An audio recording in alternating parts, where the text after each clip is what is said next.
మనం ఎక్కువ పెద్ద ఇంపార్టెన్స్ ఇవ్వకుండా హార్ట్‌కి ఇంతకాలం ఉన్నది సబ్జెక్ట్ ఇంకోటి ఎయిర్ పొల్యూషన్ అండి.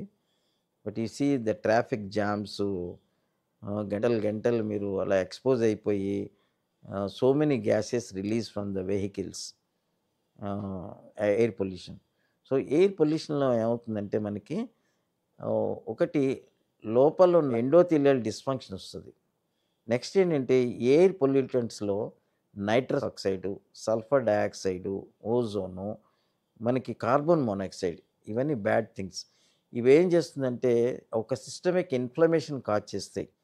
సో, ఈ ఇన్‌ఫ్లమేషన్ వల్ల మన బాడీలో ఒక ఆక్సిడేటివ్ స్ట్రెస్ అనేది క్రియేట్ అవుతుంది. ఆ ప్రాసెస్ దెబ్బతింటుంది.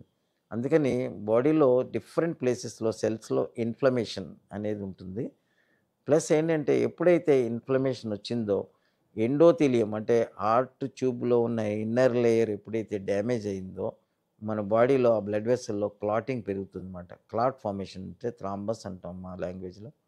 ఈ 3 జరుగుతాయి. అందుకని అక్యూట్ ఎక్స్‌పోజర్‌లో హార్ట్ అటాక్స్ రావడం కూడా చూసాం. Very bad high exposure of air pollutants ఉన్నప్పుడు హార్ట్ అటాక్స్ రావడం కూడా చూసాము. క్రానిక్ ఎక్స్‌పోజర్ ఉన్నప్పుడు ఆఫ్‌కోర్స్ లంగ్స్ ఆటోమేటిక్‌గా ఎఫెక్ట్ అవుతాయి. Thought the first organ to be affected. But హార్ట్‌కి కూడా మనకేంటంటే డయాబెటిస్, హైపర్‌టెన్షన్ 2 కూడా బాగా ఎక్కువ రావడం జరుగుతూ ఉంటుంది.